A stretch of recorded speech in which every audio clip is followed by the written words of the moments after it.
Suatu kali Nabi bercerita, terjadi perjalanan 3 pemuda Al-Wasliyah. Kira-kira pemuda Al-Wasliyah inilah jalan musafir.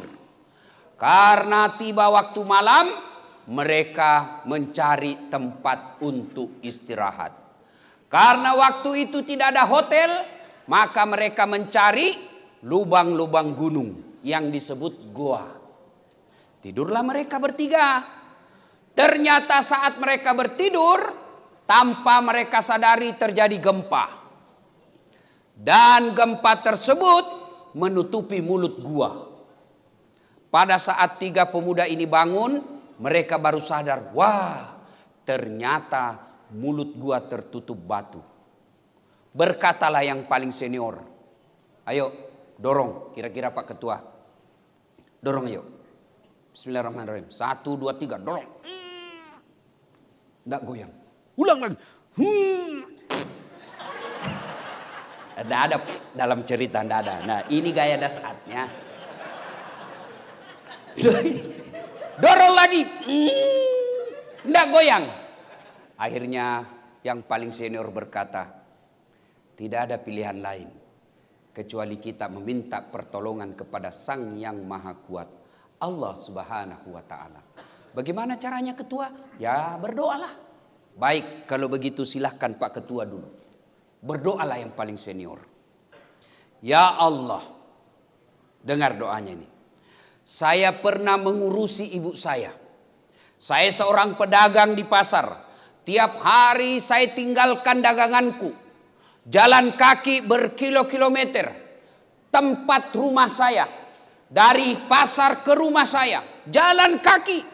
Setiap siang untuk apa? Menyuapi ibuku makan, tuntun sholat, lalu selesainya saya balik lagi ke dagangan saya.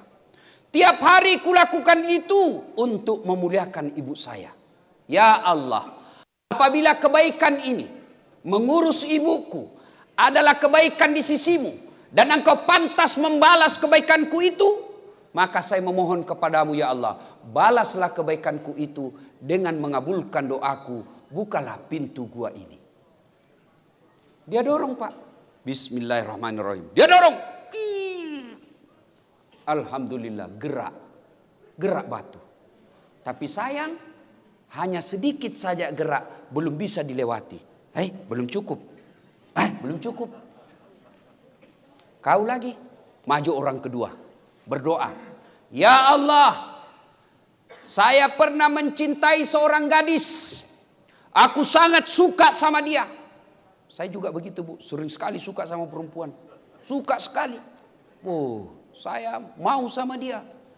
Dan dia juga mau sama saya. Cuma dia mau muntah lihat saya. Saya mencintai perempuan itu. Dan suatu ketika datanglah perempuan yang saya cintai ini. Dia minta tolong kepadaku. Saudaraku, bantulah saya. Oke, saya bantu kau dengan catatan, temani saya tidur 1 malam. Kalau kau mau saya tolong, temani saya tidur semalam. Loh, bagaimana caranya? Kau bukan suamiku. Ya terserah, mau ditolong, temani saya. Kalau tidak mau, saya tidak tolong kamu. Berpikirlah perempuan ini. Saya sangat membutuhkan pertolongannya. Akhirnya apa? Oke, baik, saya terima syaratnya. Di tempat yang mereka telah sepakati, waktu yang mereka telah tentukan, mereka ketemu. Telanjang bulat lah ini perempuan. Dan saya tidak tahu kenapa Pak Kombes, perempuan yang tidak pakai baju sama sekali disebut telanjang bulat. Kenapa tidak disebut telanjang segi 4? Jangan tanya sama saya, silahkan tanya sama Ketua MUI. Barangkali beliau punya jawabannya. Ketika beliau telanjang bulat ini perempuan, mau lompatlah ini cowok. Dia bilang sudah kesempatan ini. Dia mau lompati, tiba-tiba dia seolah-olah melihat rambu lalu lintas. Seolah-olah melihat rambu lalu lintas, huruf P silang warna merah. Artinya dilarang parkir. Mundur dia. Kata perempuan, Mas, gimana Mas? Gak jadi. Sudahlah, terlanjur. Gak ada kata terlanjur. Jadi gimana? Saya tetap tolong kau dek. Nih yang kau butuhkan. Kau pulang pakai pakaianmu. Tetap saya tolong kamu. Ini duit tidak utang. Saya ikhlas tolong kamu. Pergi kau, silakan. Ya Allah, jika saat itu sudah kesempatan di depan mata, saya tidak menzina, saya tidak berzina karena saya takut kepadamu ya Allah, adalah kebaikan di sisimu. Saya mohon kepadamu ya Allah, balaslah kebaikanku itu dengan mengabulkan doaku. Bukalah pintu gua ini. Bismillahirrahmanirrahim. Dia dorong. Alhamdulillah, bergeser. Belum bisa. Maju orang ketiga. Maju orang ketiga. Ya Allah, saya pernah mengurus, saya pernah punya karyawan. Satu karyawan saya, mestinya saya gaji. Tapi sebelum dia gajian, dia pergi merantau. Lalu gajinya saya simpan. Saya belikan kambing 1 ekor. Hamil tidak ada suaminya. Kambing. Ini namanya juga kambing. Tapi sekarang banyak juga cewek mau saingan sama kambing. Hamil tidak ada suaminya deh, beleng-beleng.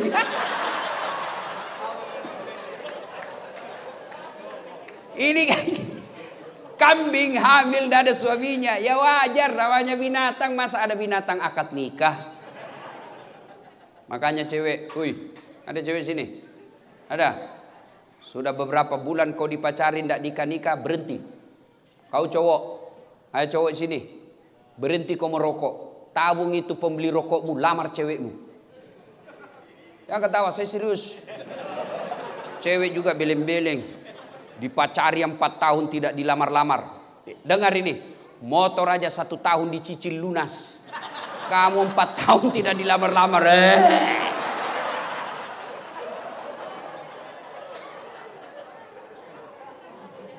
Saya pernah memelihara kambing itu. Dari 1 ekor beranak pinak menjadi puluhan ekor dan menjadi ratusan ekor. Ketika jumlahnya ratusan ekor, datanglah ke pegawaiku itu. Tuan, saya dulu pergi belum terima gaji. Mana gaji saya?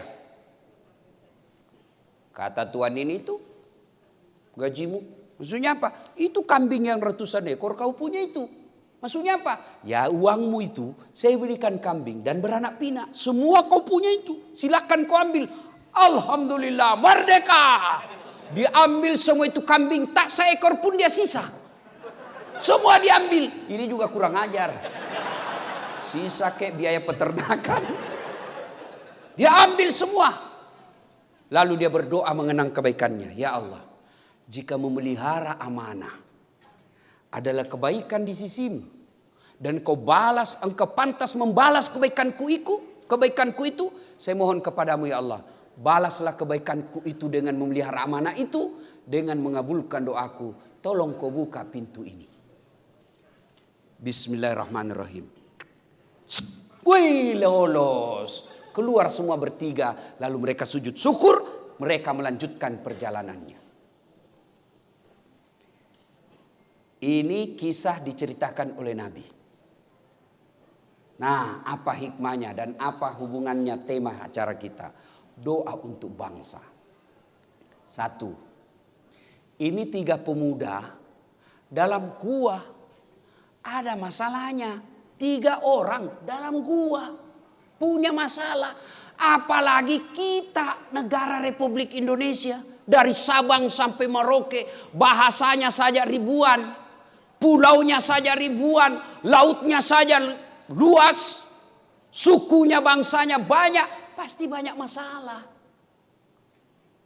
Turun sedikit, jangankan sebagai bangsa, sebagai rumah tangga saja kita pasti ada masalah.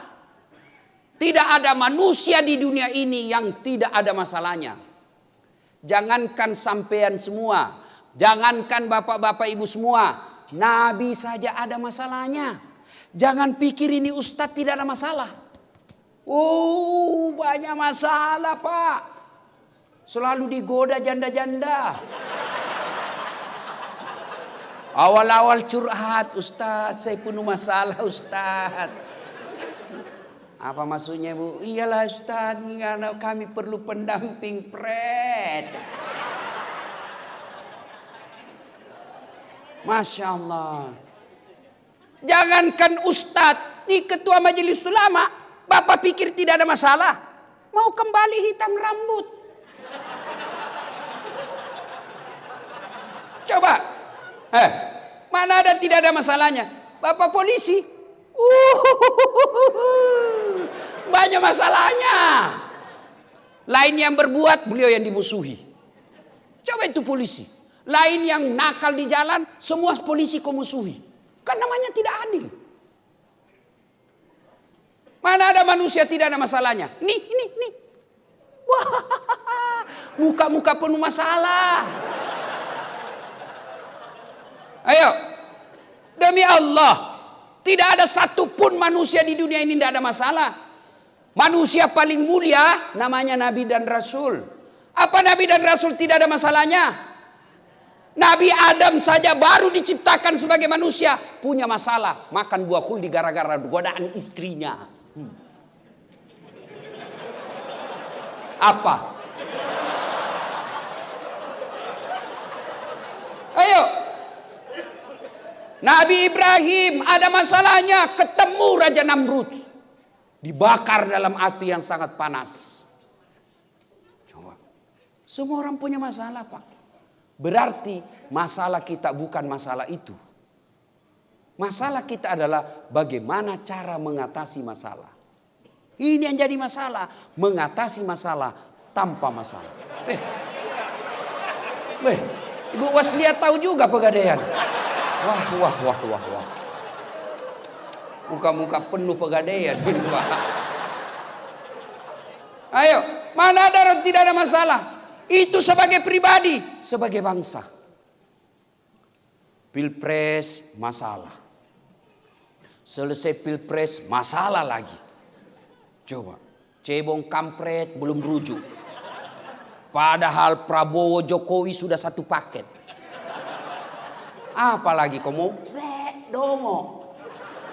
Sekarang tidak mau bergeser cebong kampret. Cemen lumen dongo. Rasanya tahun 2020 kemarin 4 bulan aja kita hidup. Maret, Januari, Februari, Maret, Corona. Ya kan? Selama Corona kita dipaksa pakai masker. Saya senang pakai masker, tidak kelihatan hidungku yang pesek. Kita dipaksa jaga jarak, padahal selama ini budaya kita saling berangkul, budaya kita ngobrol di warung kopi. Dipaksa kita tidak boleh keluar rumah. Kita minta supaya ada vaksin. Ada lagi vaksin, ribut lagi. Oh ini palsu, ini bahaya, sudah tembak. Bikin ngeri juga Pak. Ayo. Tidak ada vaksin kita stres. Ada vaksin stres lagi. Mana ada? Ini anak muda. Masalah Pak. Mau jadi tentara padahal cuma bajunya yang tentara.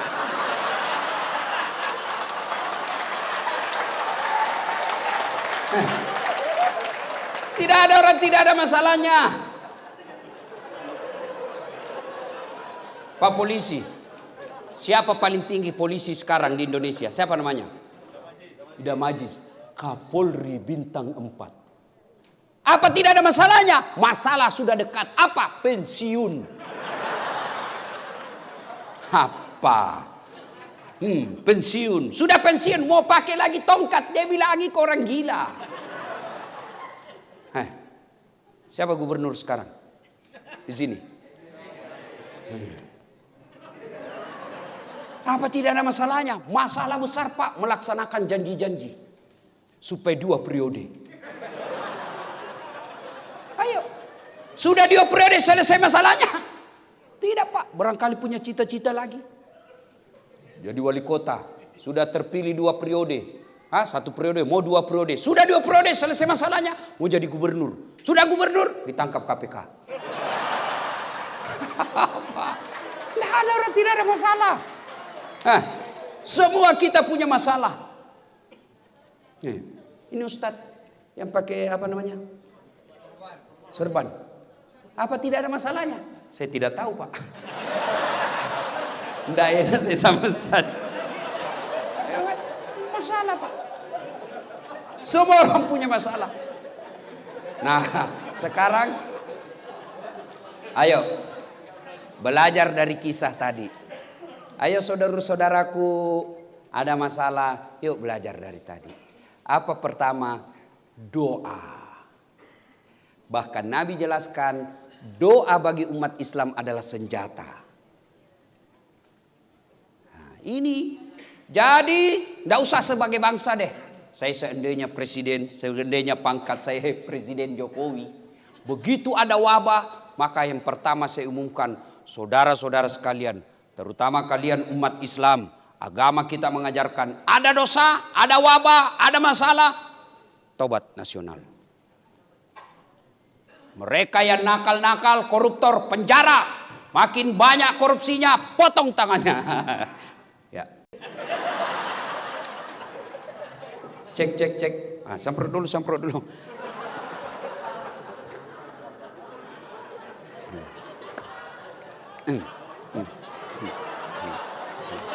Masalah sudah mau habis. Oke, semua kita punya masalah. Berarti Bapak Ibu sekalian, untuk apa Allah hadirkan masalah? Belajar dari Nabi. Tidak ada susahnya Allah menangkan dalam beberapa perang. Tidak ada susahnya buat Allah memenangkan umat Islam pada saat awal-awal Islam disebarkan oleh Rasulullah. Apa susahnya Allah memenangkan ketika di Taif Nabi dilempari? Tapi buktinya Nabi bekerja, Nabi berperang. Untuk apa? Untuk usahamu menyelesaikan masalah itu menjadi amal buat kalian. Rumah tangga tidak bahagia, Allah ingin lihat bagaimana caramu mengatasi rumah tanggamu. Pekerjaan tidak beres, Allah mau tahu bagaimana caramu sebagai orang Islam menyelesaikan pekerjaanmu supaya jadi amal. Begitu ada masalah, pertama berdoa. Alhamdulillah saya sangat yakin ibu-ibu Al-Wasliyah rajin berdoa. Adik-adik ini milenial rajin berdoa. Tapi sayang seribu sayang, berdoanya bukan di atas sajadah. Berdoanya bukan ketika sujud terakhir, tapi berdoanya di medsos. Update status.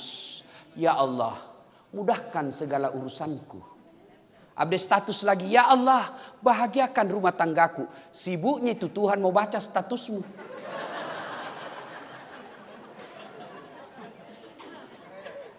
Ayo, ada masalah berdoa. Saya sudah berdoa Ustadz.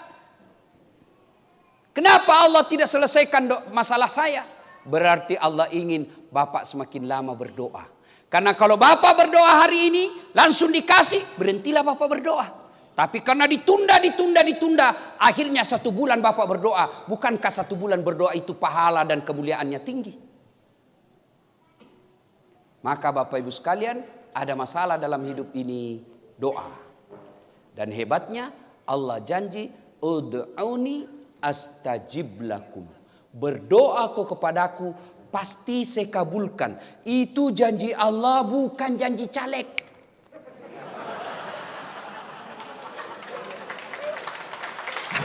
Ada caleg gagal di sini.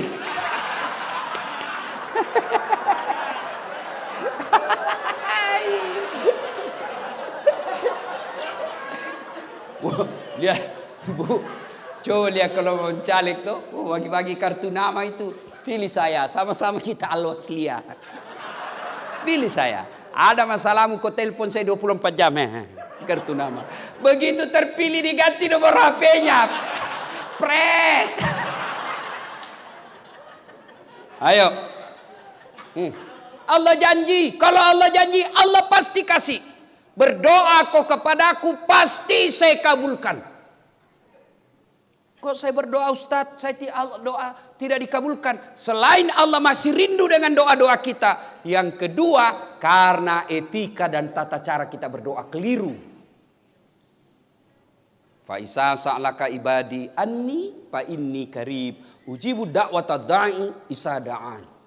Aku mengabulkan doanya orang-orang yang berdoa apabila dia berdoa. Coba simak kalimatnya baik-baik. Aku mengabulkan doanya orang-orang yang berdoa apabila dia berdoa. Kok aneh? Berdoa apabila dia berdoa, padahal sudah berdoa. Ini menunjukkan bahwa banyak di antara kita menengadah ke atas langit, mengucapkan amin, menaikkan kedua belah tangannya. Dia pikir dirinya berdoa, padahal tidak. Kenapa? Karena dia tidak tahu etika dan tata cara dalam berdoa. Bagaimana etika dan tata cara dalam berdoa? Baca kitabnya Imam Al-Ghazali, Adabud Doa, adab dalam berdoa. Nah, itu juga masalah. Dan percaya itu bukti kasih sayang ibu kepada anak. Coba kalau anak menangis begitu. Kan dilema buat istri.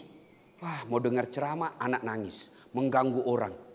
Coba, mau juga dengar ceramah. Mana bapak-bapak pernah rasakan seperti itu? Jangan ketawa, saya serius ini. Coba lihat itu istri kita. Makanya jangan suka kurang ngajar sama istri. Coba kalau kita, langsung dicubit. Kau berhenti lagi. Yuk, tenang ibu, saya bela kau malam ini.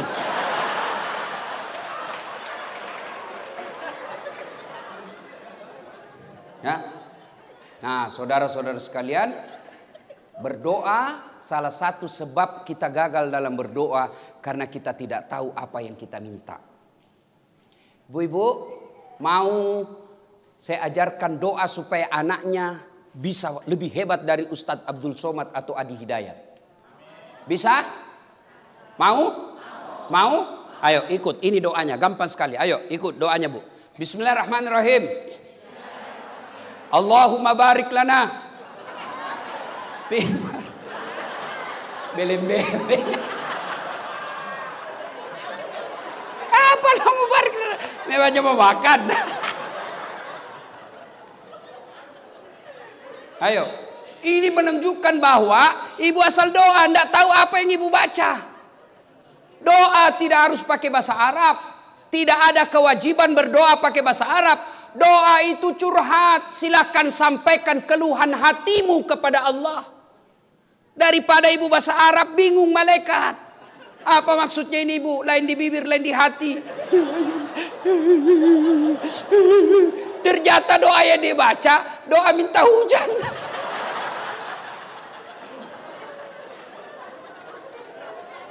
Ustadz, saya mau suami saya baik sifatnya Ustadz. Apa doanya? Ya itulah baik sifatnya. Ustadz, saya mau punya anak soleh. Apa doanya? Ya itu anak soleh. Gimana caranya? Ya Allah, saya sebagai wanita tidak bisa memberi hidayah kepada suami saya. Engkau yang maha memberi hidayah. Berikan hidayah kepada suami saya Allah. Saya takut jika suami saya begini terus, maka terjadi perceraian. Bukankah engkau tidak menyenangi perceraian? Maka tolong ya Allah, bantu saya memperbaiki suami saya. Amin ya Allah. Sudah. Ya Allah, anak satu-satunya yang engkau berikan. Inilah harapan saya yang bisa meneruskan risalah Islam. Tapi bagaimana kalau engkau tidak memberi hidayah kepada anak saya? Berikan hidayah kepada anak saya Allah. Saya tua renta tidak punya ilmu mendidiknya. Tapi engkau maha kuasa. Didik dan bimbing anak saya Allah. Jangan kau biarkan anak saya larut dalam maksiat. Amin. Selesai.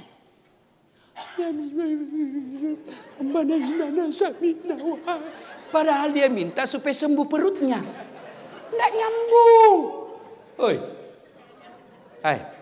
Iya Bu. Apa masalahmu ibu? Sebut. Supaya suami setia. Ya itu doanya.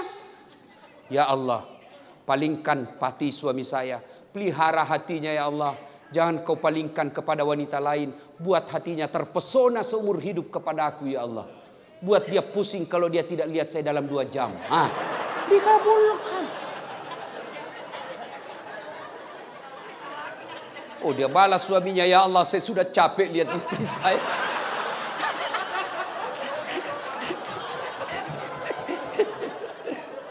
Ya, adik-adik remaja, ayo doa. Doa. Tidak ada yang mustahil kalau Allah membantu kalian. Tidak ada yang mustahil. Mustahil kata manusia, itu kata manusia. Kalau Allah yang mau, kecil men, kecil. Jadi pegawai negeri kecil men, kecil. Mau jadi polisi kecil buat Allah. Allah cuma ucapkan kun. Jadi. Mau jadi polisi tidak usah nyogok 800 juta. Sampai pensiun tidak bisa bayar itu Pak. Jadi PNS mau nyogok 500 juta. Sampai pensiun kau tidak bisa kembali modalmu itu 500 juta. Lalu gimana Ustaz? Minta tolong kepada Allah. Demi Allah, saya jadi dosen, PNS juga. Tidak ada. Malah negara yang minta. Kok bisa Ustaz? Ya bisa aja kalau kita minta kepada Allah. Padahal waktu itu sempat berkas saya dihilangkan.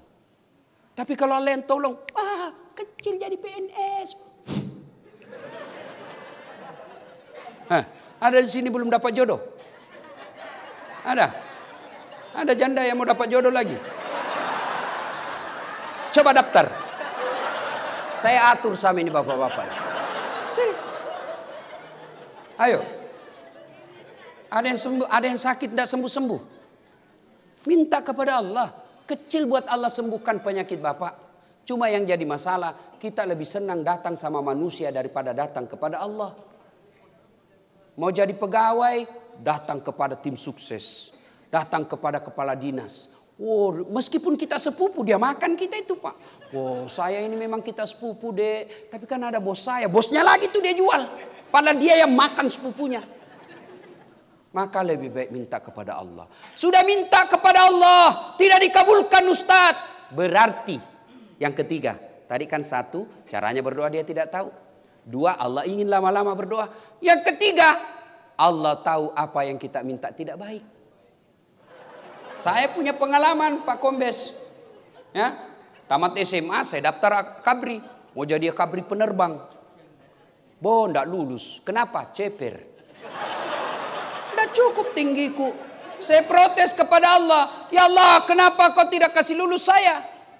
Kenapa kau lahirkan saya dalam keadaan pendek? Kau tidak rugi jadi tuan kalau saya jadi tentara. Enggak lulus. Teman saya lulus. Sekarang saya ketemu terakhir di Polda Sulawesi Barat, satu bunga di sini. Pakai baret merah, karena dia reserse. Saya pakai baret putih, karena saya jadi ustadz. Tapi alhamdulillah jangan jadi ustadz, mulai baret hitam sampai baret merah, ku cara ikut semua. Itu kawan saya yang lulus ya, cuma satu bunga ketemu sama Kapolda Bintang 2 ya Pak. Saya Kapolda hormat mas. Apa? Jangankan Kapolda, Kapolri. Allah kasih yang terbaik. Jangan sangka buruk. Jangan sangka buruk. Sudah minta kepada Allah, sudah berdoa, sudah ikhtiar, sudah nasar, sudah sedekah. Tidak dikasih, berarti yang kita minta tidak baik. Sudah pasang baleho. Habis duit 300 juta. Jual sawah, tidak jadi anggota DPR.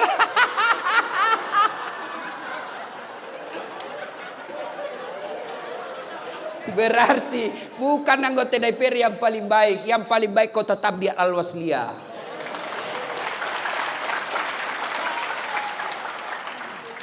Nah, kan enak berpikir gini Pak. Tidak ada tenang, tidak ada susah kalau kita selalu berbawa ke sisi positif. Ya. Saya ditinggal suami, berarti suamimu memang bejat, tidak cocok juga ibu. Karena ibu orang baik, ini Allah pisahkan, ini jelek, ini suami. Enak perasaan. Ya. Cerai, istri cerai, padahal suaminya baik, bagus agamanya, ahlaknya baik. Istrinya cerai, berarti tidak cocok itu. Allah kasih kau nanti yang lebih bagus. Nah, jadi ya jelas ada masalah. Berdoa kepada Allah. Kedua, hikmah dari kisah. Ternyata dalam berdoa boleh menyebut kebaikan. Tapi kepada Allah. Tidak boleh kepada manusia. Yang tidak boleh menyebut kebaikan kepada manusia. Kau tahu Dasat? Itu yang Ustaz beleng-beleng. Dia jadi Ustaz. Saya engkau situ. Satu kampung saya, keluarga saya itu. Dia jadi Ustaz. Saya. Kalau bukan saya, jadi sampai itu anak. Itu tidak boleh. Tapi kalau kepada Allah. Ya Allah, saya pernah mengurus anak yatim. Saya ambil dari kampung anak saudara saya. Saya urus dari kecil.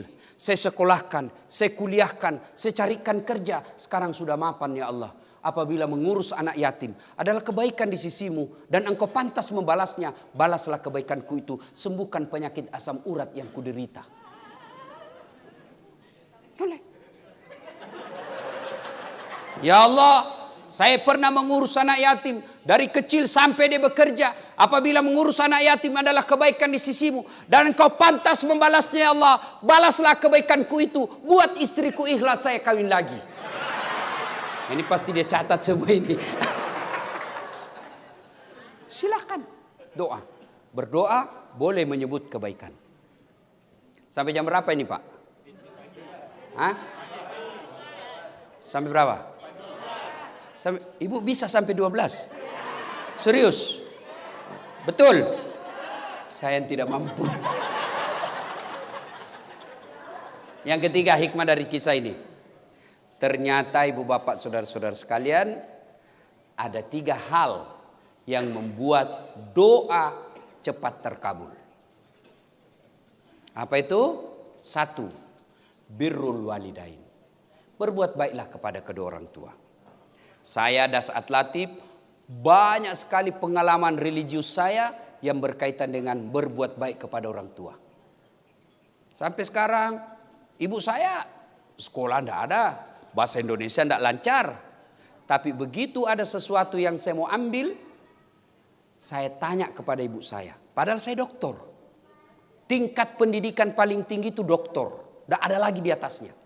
Namanya S3. Kalau masih ada di atasnya S-teler. No, dokter. Dan 2 dokter saya. Ibu saya tidak ada sekolah. Tapi begitu ada saya mau beli, ada saya mau bikin, saya minta pendapatnya. Mak, magai. Menurut mak, maga moye. Bahasa Bugis. Bagaimana mak? Menurut pendapat mak. Apa jawaban sama saya? Kenapa kau tanya saya? Kau yang tinggi sekolah. Kau pasti lebih tahu dari saya nak. Sudahlah. Kau lakukan apa yang kau menurutmu bagus. Tapi apa dalam hatinya? Pasti ibu saya berpikir, oh anak saya ladase. Ternyata masih butuh pendapat saya meskipun sudah tinggi sekolahnya. Dia senang. Dan senang itulah yang aku inginkan. Kenapa? Karena ridallah fi ridal walidai. Suatu kali Umar bertanya, ya Rasulullah, saya tahu tidak mungkin saya bisa lihat wajahnya Allah di dunia ini. Saya tahu tidak mungkin saya bisa nampak wajah Allah di dunia ini. Tapi saya mau tahu bagaimana supaya Allah tersenyum kepada saya. Gimana supaya Allah tersenyum kepada saya? Maka dijawabnya, buat ibu bapakmu tersenyum, maka Allah pasti tersenyum kepadamu. Pak Haji, mau sukses usaha ini? Buat ibu bapak bahagia sebelum sukseskan ini. Adik-adikku sekalian nih kalian yang masih muda. Kalau kalian belum bisa kasih mobil orang tuamu, kalian belum bisa kasih rumah orang tuamu, buat perasaannya senang. Caranya apa? Jangan kau sakit. Saya paling jaga kesehatan saya Pak. Bukan karena saya takut mati. Ini coba lihat masker saya. 2 lapis saya pakai. Saya kadang kala mau makan saya tolak makan. Karena saya takut buka masker makan berdialog orang masuk penyakit dari orang lain. Apa saya takut mati? Apa imun saya tidak? Tidak. Saya tidak mau orang tua saya berpikir kalau anaknya sakit pasti galau pikirannya. Oh sakit anak saya. Itu yang saya pikir. Kalau saya sakit, ibuku pasti sengsara. Dan usianya sudah 84 tahun. Pasti tidak bisa stres. Maka saya menjaga agar dia tidak sengsara pikirannya. Caranya apa? Buat saya sehat. Adik-adik sekalian, bukan kalian takut kepada corona. Tapi kalau kalian sakit, ibu bapakmu kepikiran. Itu cara berbuat baik sama orang tua. Kalian yang sudah berumah tangga, sampai sekarang masih minta duit sama orang tuamu. Rumah aja ndak bisa kau kasih orang tuamu. Maka jangan bawa perkara-perkara rumah tanggamu ke telinga orang tuamu. Bertengkar sama istri, ibunya lagi diberitahu. Bertengkar sama anaknya, ibunya lagi diberitahu. Lalu apa fungsimu sebagai anak membahagiakan orang tuamu? Kalau tidak bisa kasih duit orang tuamu, kasih hatinya bahagia. Dan sangat gampang membahagiakan hati orang tua. Jangan berikan pendengarannya. Jangan berikan berita-berita yang dia tidak senang. Kalau itu yang kau lakukan, kecil buat Allah mengabulkan doamu. Kenapa saya usaha Ustadz bangkrut? Kenapa saya Ustadz ini? Karena kamu lebih harga istrimu daripada ibumu. Ini juga. Tenang Pak, saya bela kau malam ini. Tiba-tiba suaminya katakan, Pak, ini ada bonus, ada 5 juta. Sudahlah, kita perbaiki pagarnya emak di kampung. Apa langsung kata istrinya, apa? Mamamu terus. Kawin kau itu sama mamamu. Dongo. Beleng-beleng. Mana orang bisa kawin sama mama? Hei. Jangan ketawa, saya serius ini. Ini juga bapak-bapak jangan takut sama istri. Ada yang takut sama istri di sini? Berhenti kau jadi laki-laki. Pakai kodaster. Ustadz takut sama istri? Enggak, cuma istri saya lebih berani. Salatullah salamu